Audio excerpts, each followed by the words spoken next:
The Houston Texans have never done this. Can CJ Stroud and DeMeco Ryans be the first? Some of these things may surprise you. Plus, the drama involving one of the Texans' newcomers and what his role may or may not be. Let's go inside the locker room before the Texans take the field for the final time next week for camp. Yeah. We'll do it live. Yeah. It's the locker room on YouTube. You know what it is. Let's get it. Hey, locker room, yeah, we in the locker room. Texas talk, yeah, you know what we about to do. Localize, every angle's what we really do. We the source, we the pulse of the city too. Landlocked, got the game in the headlock. Localize every time, can't stop, won't stop. Yeah, we top two and we not too. Plugged in daily digital on YouTube. We got taste for days, opinions to get. Next week, final time we'll see the Texans before training camp begins. We got a little time between that, but we got a lot to get into. We got a lot to look forward to, surprisingly. The weirdness of DeMeco Ryans and Nick Caserio make next week perhaps even more interesting than it probably should be, depending on what goes down. Speaking of DeMeco Ryans, speaking of CJ Stroud, I'm going to start this off with a question. And it's kind of a question in the form of a statement.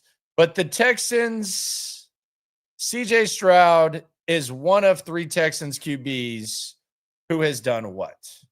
What has CJ Stroud done as a quarterback of the Texans that only three quarterbacks in franchise history have ever done? The answer is win back-to-back division titles. The Texans, in their entire history, they've won 8 division titles. They've won 3 straight division titles, 2 straight division titles in 2011 and 12. They also did so in 11 and 12. They did so in 15 and 16. They did so in 18 and 19 with Deshaun Watson, and they've done so with CJ Stroud and DeMeco Ryans in the last 2 seasons. 2 for 2 for DeMeco and CJ. But the one thing the Texans have never done is they've never won the division 3 straight times. It's never happened. They're 0 for 4 in that. They failed to do it in 2013. They actually had the worst record in the league. They failed to do it in 17. That had a lot to do with the fact that Deshaun Watson got hurt. They looked very much like a playoff team before he went down. Took 2 of the better teams in the league down to the wire that year. They failed to do it in 2020. That was when the sky basically started falling with the POS, person of service, Jack Easterby and Bill O'Brien, and Deshaun. The COVID year, final year of Deshaun Watson and Bill O'Brien. And then the next time they try to do it will be this year, and that's going to be determined. Another thing the Texans have never done, they've never made the playoffs as a wild card. So the Texans have never ever been to the playoffs as a wild card. They've been to the playoffs 8 times in franchise history. They've never made it as a wild card. Now, obviously, the playoffs have been extended, so I didn't go back and see whether or not they would have made it had there been the extra team in the playoffs, but they've never made the playoffs as a wild card. They've only won it as a division champ, and that's the 4 times that they won it back to back to back. It's really, to be honest, it's a mediocre history, especially in a parity-driven league like this, where you made the playoffs 8 times, you've never made it as a wild card, and you've never been to a conference championship game. Less than a handful of teams that you're in company with. And that's where DeMeco Ryans and CJ Stroud, they're looking to go. And we focus a lot on getting to the AFC championship game. If they win the division this year, DeMeco and CJ, and the Texans are pretty heavy betting favorites to do so, they'll be the first duo in franchise history to do that. And it'll be the first time in franchise history the Texans have done that and winning it back to back to back. So the more you know. Let's look, though, at the failed attempts to accomplish this feat and what went wrong for those teams and what could go wrong for DeMeco Ryans and CJ Stroud. Because right now, you have a pretty good roster. You have an elite defense. You have a good quarterback. You have uncertainty with the offensive system. And there's a lot of intrigue. There's a lot of unknown. But as far as winning the division, I don't think too many people are picking against the Texans. Although there is good betting value if you look at Jacksonville and you look at perhaps the Colts, if you're willing to bet money on Daniel Jones. But let's look at the failed 3 attempts. We mentioned 2013. 2013, the Texans were the worst team in football, record-wise. But that was a little bit misleading. You had a team whose window kind of shut. They had a window, and it kind of shut. Matt Schaub started getting the yips. And quite frankly, I think Gary Kubiak had kind of maximized what he could with that core of guys, with Schaub. And there were a lot of injuries. And kind of like on a smaller level with Jacksonville this year, the team was better roster-wise when healthy than what their record was. But there was a shelf life, and Gary Kubiak left, and Bill O'Brien took over. So that was just kind of an example of the window closing on a core and a lot of bad luck. And it's actually better to bottom out like they did and get the draft pick. And Bill O'Brien kind of benefited from it. And people started kind of gassing up what O'Brien did in year 1. But the roster, anyone who paid enough attention knew that roster was better than being the worst team in the league. So that's the 2013 failed attempt. 2017 was interesting because you were coming off back-to-back division titles with Brian Hoyer at quarterback and then Brock Osweiler. You traded Brock Osweiler and you drafted Deshaun Watson. And quite frankly, after they got rid of the foolishness with the Tom Savage stuff, I think that the vibe that Texans team had in 2017 and the way in which they were playing and the way in which you actually felt about them, I think the vibe might have been as high as it's been in the last decade for just that little brief stretch where Deshaun Watson goes toe-to-toe with Tom Brady and the New England Patriots. You end up losing that game, but it's a close one. They go toe-to-toe with Seattle. You completely bombard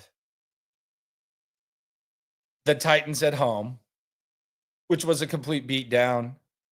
And then Deshaun Watson has the torn ACL. It seemed like it was the day after the Astros actually won the World Series. And I remember watching PTI that day. And it was kind of crazy because the top story on PTI, where they have the thing on the right, the top story was a Houston story. But it wasn't that the Astros won the World Series. That was story number 2. Story number 1 was that Deshaun Watson had torn his ACL. But the reason they didn't make the playoffs in 17 was because Watson tore his ACL. You also had J.J. Watt and Merciless getting hurt on the same night. Remember that drama? The drama with the blimp view of J.J. Watt going to the hospital, the theater. So 2017, I think, was that had as much to do with injuries as anything. And then you go to 2020. 2020, it was just a bleep show. That was where King Bill had established himself as king. Cal McNair was somewhat lost as a new owner. I think he was trying to fulfill the wishes of his pops, kind of being in over his head, giving Bill O'Brien probably enough rope to hang himself. And Bill O'Brien ended up hanging himself. And the POS, personal service, Jack Easterby, he ended up doing what he did. That was the offseason before they traded Hopkins. So that was just kind of the beginning of the dismantle. Now, what would it look like even? Like if we're trying to imagine what not winning the division this year would even look like. It's hard to really imagine because I think with this defense, it doesn't matter how the offense performs. I think you're going to be in most games. And you're competing with a lost cause in the Tennessee Titans. Lost cause. Cam Ward, okay. I know that Kyle Brandt on Good Morning Football is kind of trying to be the guy that the only person that stands on the mountaintop for Cam Ward. That's cute. And I like Kyle, but that's just a penny stock that's probably going to be like throwing a penny away. And even then, they probably need a new coach. The Colts, I like Shane Steichen. Shane Steichen almost won a division with Gardner Minshew. So him competing with Daniel Jones, stranger things have happened. But even then, if the Texans offense isn't good, I think their defense is still the best side of the rock. And then Jacksonville, I'm very intrigued by. If you're intrigued by Nick Caley and where he comes from, I think you have to be at least aware of what Liam Cohen has, because he's an impressive dude when you really dive into it and look at what he's got. But they do have Trevor Lawrence. So I don't even know that it, like, what would it be most similar to if the Texans failed this year? I don't think you can really say any of them, because 2013 was an aging group that got injured. 2017 was a first-year quarterback in Deshaun Watson with a playoff core, and then just a complete unraveling of the roster. And 2020 was just a bleep show. So none of these three, the previous three examples, would be like this year. And I think all betting aside, all value aside, all sprinkling and all that type of stuff, you're betting on the Texans to win the division for sure. But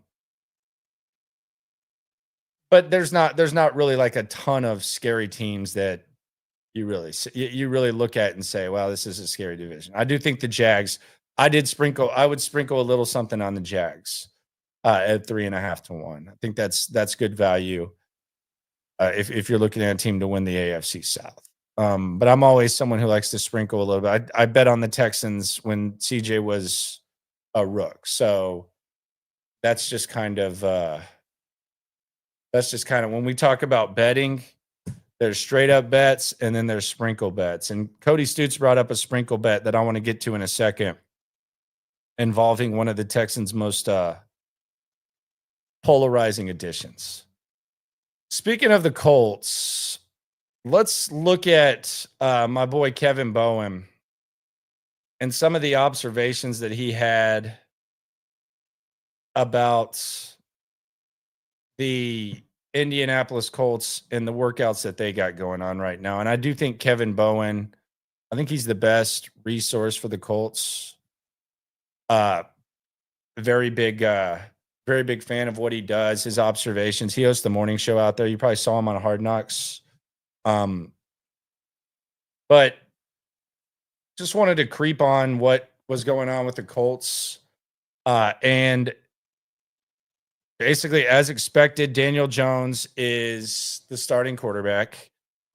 He was 6 of 7 during team periods. This is the Kevin Bowen type of stats that you get from him. The only ball that hit the ground was a catchable ball to Michael Pittman Jr. And he said he threw a touchdown to Adonai Mitchell, who I think has some unrealized potential. Other interesting thing about the Colts, they have kicking issues. I know that there's been some frustration with the Texans kicking situation, but the Colts got a horrific kicking situation, and they actually have a kicking battle in camp. The running back, Giddens, a lot of guys liked out of Kansas State. Apparently he's making plays in camp. They're using him out of the backfield as kind of a complimentary type of guy.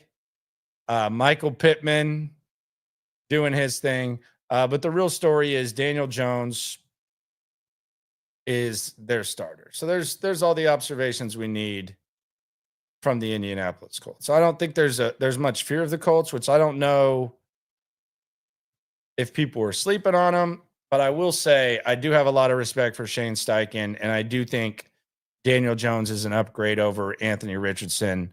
No matter how you look at it, he's better than LaFar Jackson.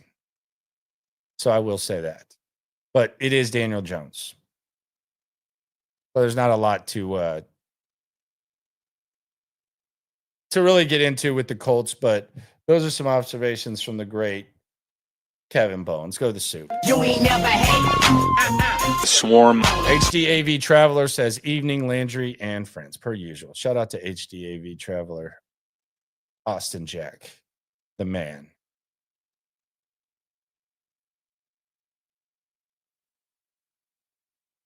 I want to get into something that Cody Stutes talked about the other day that I thought was fascinating. He threw out the possibility of CJ Gardner-Johnson perhaps being one of the disappointments and one of the disappointing acquisitions that the Texans have brought in. And there's a couple of reasons why. I think if you do look at the investment that they made in him, the reality is CJ Gardner-Johnson was going to get cut by the Eagles. He was going to be cut. So instead of cutting him, they ended up making the trade for Kenyon Green, who the Texans were probably going to cut. So it's not like you're heavily invested in him. And a lot of times whenever you try to forecast or you try to look at what a player will be, the investment is something that will keep them on the field no matter what. And you're not heavily invested in CJ Gardner-Johnson. You also have Kalen Bullock. You know he's going to be one of the starting safeties. And Jimmy Ward is on this football team. They've paid Jimmy Ward.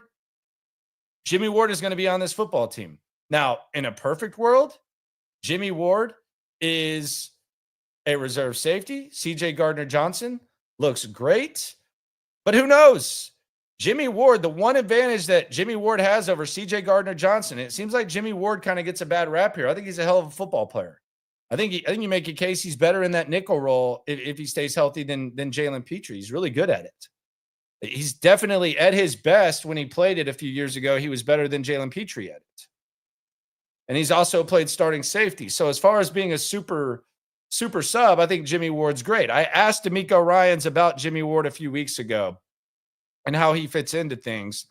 And this was what DeMeco Ryans had to say about Jimmy. Jimmy's doing fine. Jimmy's on the road to recovery as well. He's doing fine. He's out of his boot now. He's starting to get back into running a little bit. So he's in a good spot. And Jimmy is a great football player. I love Jimmy. I love how he plays the game. And again, same whenever Jimmy is ready. I know Jimmy can help our football team win games. We saw him make game-changing plays for us, big-time plays and big moments. And whenever he's out there, he'll do it. He's a football player. So what I love about him, he's played multiple spots in the defense. So I'm excited to see just whenever he's ready, it doesn't hurt to have a lot of good safeties on your team. All right, there you go. And the one thing that Jimmy Ward has over anybody, not just CJ Gardner-Johnson, over anybody, he has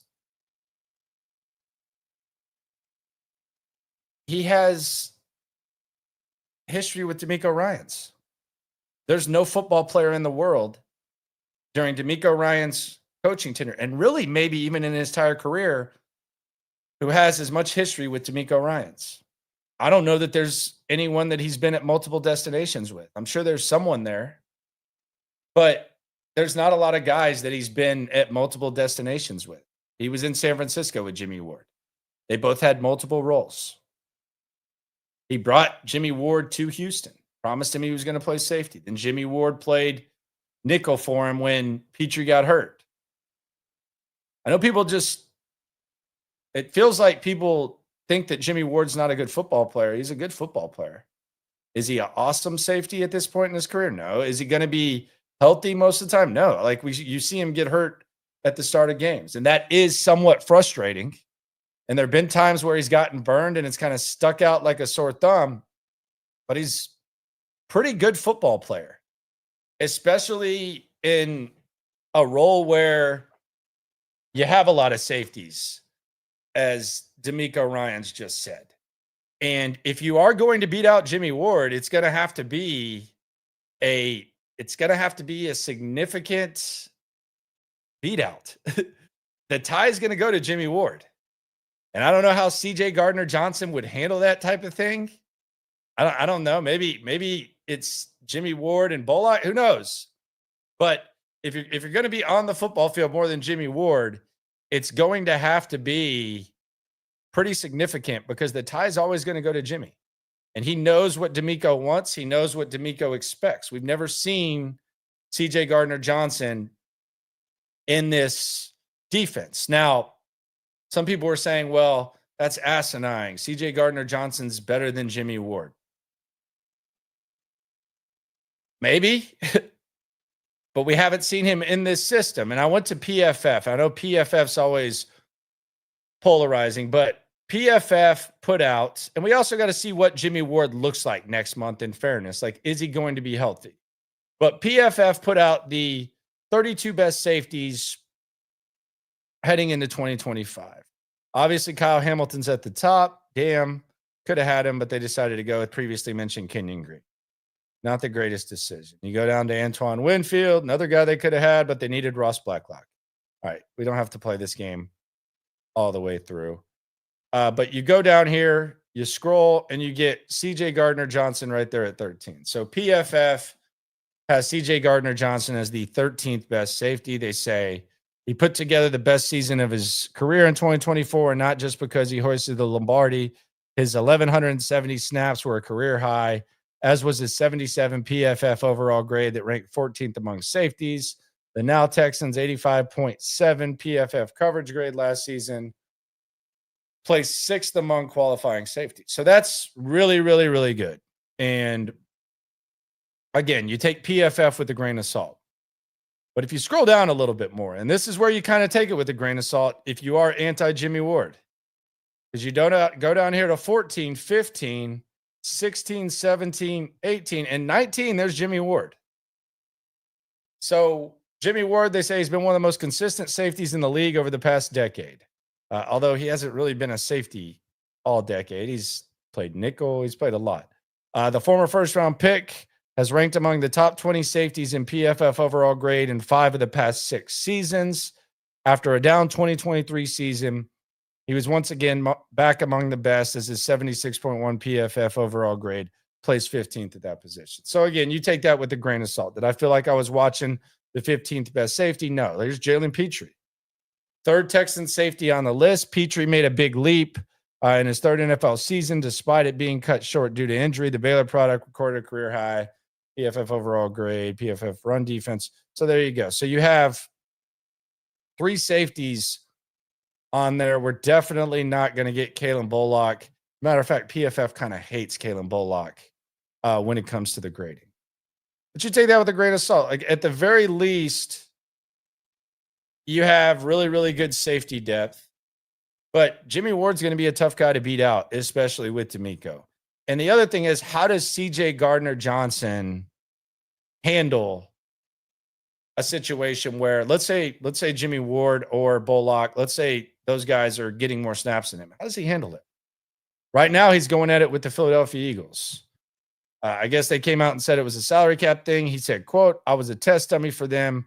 So now they can be like, my scheme work, or did my skill set make it work? 100, I had 0 issues. People had issues with me. So yeah, let the salary cap be an excuse." But he's still not over the Philadelphia thing. He says he is, and he says he isn't. I mean, people get in their feelings online, but he's still not over it. But I just thought it was interesting how Cody Stutes brought it up that, let's keep an eye on CJ Gardner-Johnson and what he looks like in this defense. Because there's reason for excitement. But again, you're talking about a guy that was going to get cut. He was going to get cut by the Philadelphia Eagles. He was going to be a guy where you open up Twitter and right there, Ian Rappaport, Adam Schefter, they report CJ Gardner-Johnson has been cut. And then he's out there as a safety. It's not like the Texans said, okay, we got to go sign CJ Gardner-Johnson to this deal. It was basically a swap. And I think it's a good swap, but how much of an upgrade is it, and what is it going to mean for Jimmy Ward? Because we know Jimmy Ward's on the team. They've already paid for him. And DeMeco Ryans has a soft spot in his heart for Jimmy Ward. So I do think it's something interesting to look on. If you're talking about a sprinkle, going back to the sprinkle bets, let's keep an eye on CJ Gardner-Johnson and what he looks like. I think it'll be an interesting battle, interesting look. We still haven't seen him. We'll see him next week at minicamp, and we'll see what goes on there. B has a question. He says, question, say in a couple of years, do you think Petrie would move to the strong safety spot, replace CJ Gardner-Johnson Ward, and then try to get another outside corner nickel? I don't think Jalen Petrie can play traditional safety. I think he gets too exposed in that position. I know he had a good year with Lovie Smith in that system.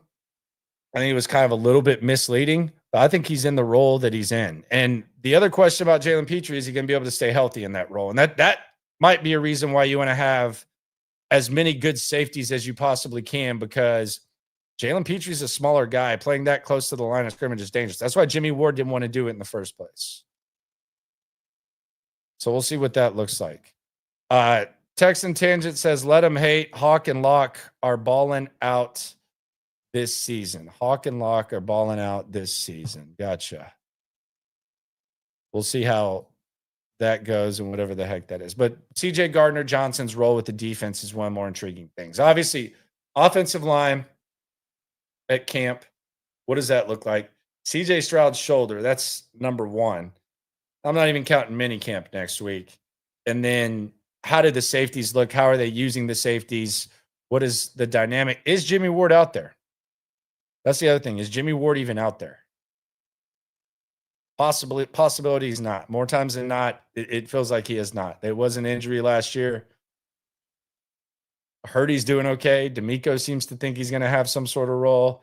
CJ Gardner-Johnson seems to be confident. He also seems to be kind of in his feels about the Eagles. Stay tuned. Maybe we hear from one of them next week. Maybe they give us another CJ Gardner-Johnson podium session next week. Don't know. It'd be interesting to see how they lay that out next week at minicamp. They're always kind of weird about it. We've seen some of the guys that they've provided. If CJ doesn't throw, they're not going to throw us CJ Stroud. They've already thrown Petrie. They've already thrown Lassiter. Probably throw a little Stingley. Daniil Hunter will be in town, I'm sure, so they could throw Daniil Hunter out there. Not really that interesting, but they throw CJ Gardner-Johnson. Maybe ask about the Eagles spat and the Instagram post. It's got a lot of attention. Philly will jump on you like a trampoline if you talk crap about their squad. He knows that. He probably knew what he was doing. They definitely got a lot of attention. I'm not sure that Nick Caserio loves that. But the safety thing is intriguing. It's not intriguing in a bad way. The offensive line could go bad.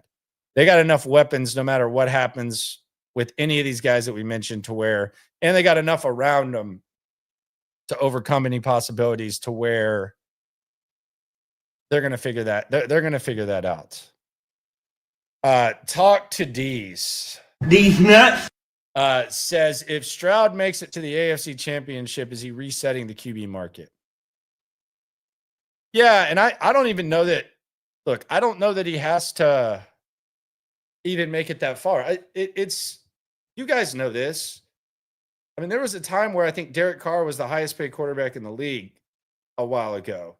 So the QB market can get reset if you're not even the best quarterback in the league. Like I said this earlier today, and some people kind of took exception with it. I feel okay in saying I don't think CJ Stroud is the caliber quarterback of Josh Allen or Lamar Jackson. It was a talk about I'm not trying to go down this road, but it was basically a talk about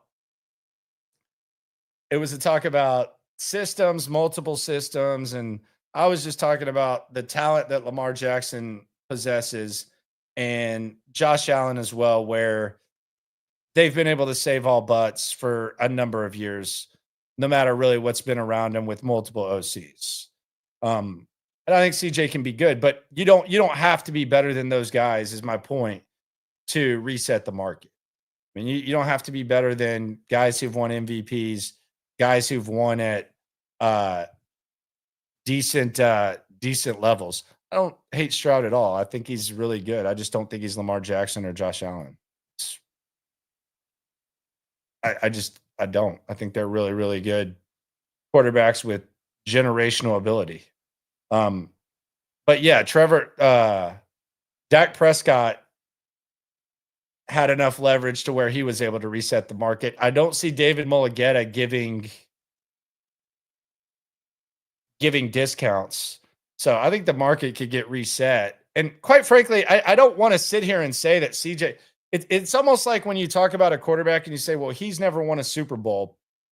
And it's like, yeah, he hasn't, but you know what? It's not because of him. So I don't think like if CJ Stroud could have an awesome season and not make the playoffs. Like that happened with Joe Burrow last year. Joe Burrow was great. The Bengals didn't make the playoffs. Now, their defense sucks. The Texans have a really good defense, but just hear me out on this. He had a really, really good season, and they didn't make the playoffs. That doesn't mean that Joe Burrow doesn't warrant, if he were up after last season, resetting the quarterback market. So I don't think it's necessarily based on how far CJ Stroud goes team-wise. Furthermore, you can make the conference championship with a quarterback, and that doesn't mean that quarterback is one of the better quarterbacks. Like it can be about his surroundings. Like I don't think Jared Goff or Brock Purdy should reset the quarterback market. I think their surroundings are there. And I mean, do you think CJ Stroud is closer to Josh Allen and Lamar Jackson, or do you think he's closer to Brock Purdy and Goff? I mean, I would probably say Brock Purdy and Goff. I would say you'd have to put the surroundings around them. Some people might take exception with that, but those are really good quarterbacks in good situations with good schemes. We don't know what Nick Caley's scheme is, but those guys get broke off too. So he'll get broke off, and we'll see what happens with CJ Stroud. But I don't think there has to be like some sort of team milestone. The previously mentioned milestones that we mentioned that gets CJ Stroud broke off like that. That's not shade. That's just what I think. You think if you think that's shade, I don't know what to tell you. I mean, that's just being, I mean, you think if you think CJ Stroud is closer to, like, do you think CJ Stroud thinks he's closer to Josh Allen and Lamar Jackson? That's the thing I like about this, is that CJ Stroud's a realistic guy. Those are good quarterbacks. Jared Goff's playing very good. Brock Purdy's playing very good. Lamar Jackson and Josh Allen play at a much higher level for a much longer time in multiple systems. They're more battle tested, and he's trying to get there. But as we sit right now, I'm not dismissing it, saying that's what it's going to be. But if you think that he's closer to Lamar Jackson and Josh Allen than he is Brock Purdy and Jared Goff, and Brock Purdy and Jared Goff are among the highest paid quarterbacks. If you believe that, then you probably were really, really high on Davis Mills. You're probably really, really high on Brock Osweiler. Like that's not like a bad thing to be. It's not bad company. It's not like I'm sitting here saying that he's Tom Savage. Talk to D says that's true, but Stroud's resume and clutch factor on top of an AFC championship, what's the market price on that? I mean, it's near the top. It's going to be near the top no matter what. There's no doubt about that. So yeah.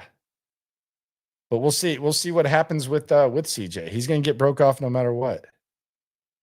Do I think CJ wins the Super Bowl? I mean, he's the surroundings are such right now. They're on the right track. They're 2 for 2 division titles. They've won a playoff game each year. He's performed at a very high level. He's got a new scheme, new system. We don't know what that looks like, what the style is. Like when we're talking about the sprinkle again, the bet, would I sprinkle on CJ Stroud winning a Super Bowl eventually? Sure. See that happening. I mean, it's not all on him. It's about the surroundings as well. So we'll see what goes on with that. Only thing that separates them is the mobility. Arm for arm, CJ is with Allen and Lamar. I what does that mean though? Like you're taking away their superpower. I don't know. Josh Allen's arm is not second to too many. I think he's got a really, really good arm, but I always find that funny when it's like you take away a superpower in which these guys basically rush for enough yards by themselves to be, what is it, top 20? In some cases, Lamar's top 10. So you're just going to take away their superpower. What is that? That's so we're just gonna, Lamar Jackson's the best running quarterback of all time. His passing yards are actually, they're not that bad. The passing stats aren't that bad. Someone today was like, yeah, he only threw for this many yards. Yeah, because he was running for like 100. But if you're still talking about Lamar Jackson like he's just a running quarterback, then you just had your mind made up or you're just biased. Like, yeah, let's take away their superpower and then let's make them just sit there. That's fine. Then let's go play one-on-one against Steph Curry and say he can't shoot threes. Because that's basically what you're doing if you take away Josh Allen and Lamar Jackson's mobility. Because that also kind of lowers the necessity of them having awesome arms. But I don't know that too many people can fling it like Josh Allen. I think that there's intrigue with CJ Stroud. We'll see what it looks like.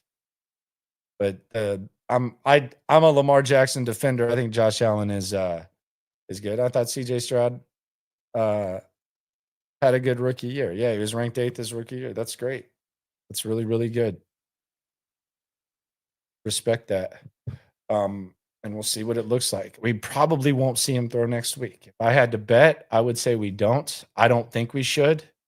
I don't know how DeMeco and Casario are going to handle that, but I would not throw if I would not let someone with a sore shoulder throw in minicamp. I would do what the Colts are doing with LaFar Jackson, a.k.a. Anthony Richardson, and I would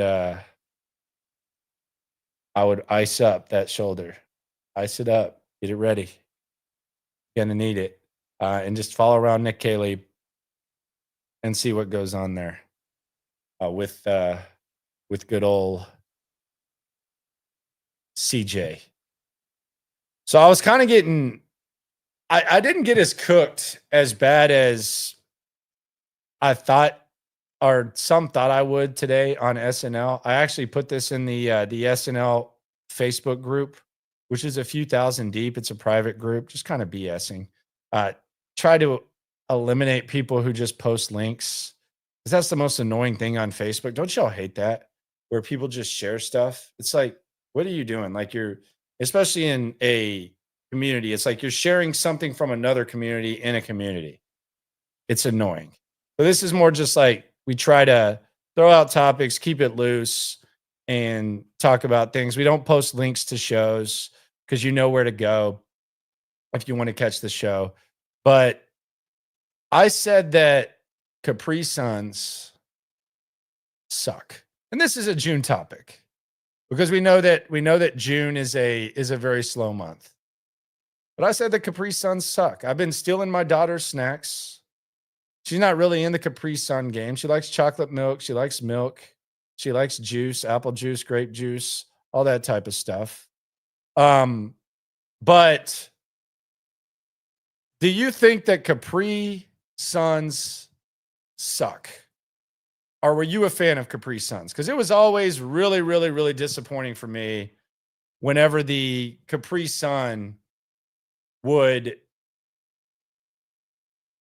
appear when you lifted up the cooler after a Little League. They're too small. They're not good. You break the straws.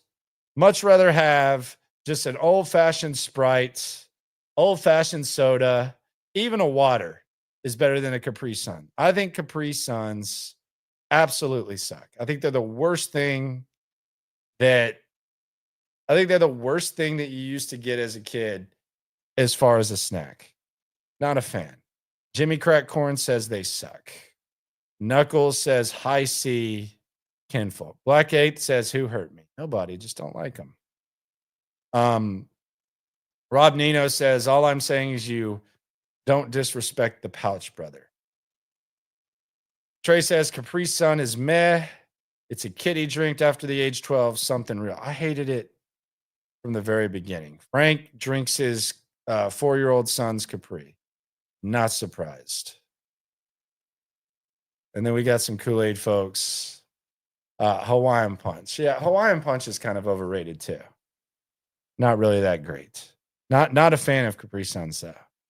And I think Cody Stutes acted like it was like a delicacy. He basically acted like I said that Tom Brady wasn't good at football, which I thought was a little bit silly. So this is the final week before the final week of on-field action before the Texans begin training camp. I will be in Arizona in 2 weeks. I'm going to get me a much-needed vacay with the fam. Next week, we got you covered, myself and Cody. Probably drop a video or two this weekend as well. CJ Stroud and DeMeco Ryans. A lot of first opportunities for this franchise and for them. Can they do it? That is the question. What will CJ Stroud look like? Should he throw? We got you covered on that. Also, CJ Gardner-Johnson, Jimmy Ward. What the hell does that look like? Let me know. Appreciate y'all for coming through. Subscribe, like, right along. Always remember, when it comes to this Texan stuff, we're all in it together. Appreciate y'all for coming through. Opinions to give, we got takeaways. If it's up, then it's up. We number one. You don't need to try your luck. Locker room, yeah, we in the locker room. Texas talk, yeah, you know what we about to do. Localize, every angle's what we really do. We the source, we the pulse of the city too.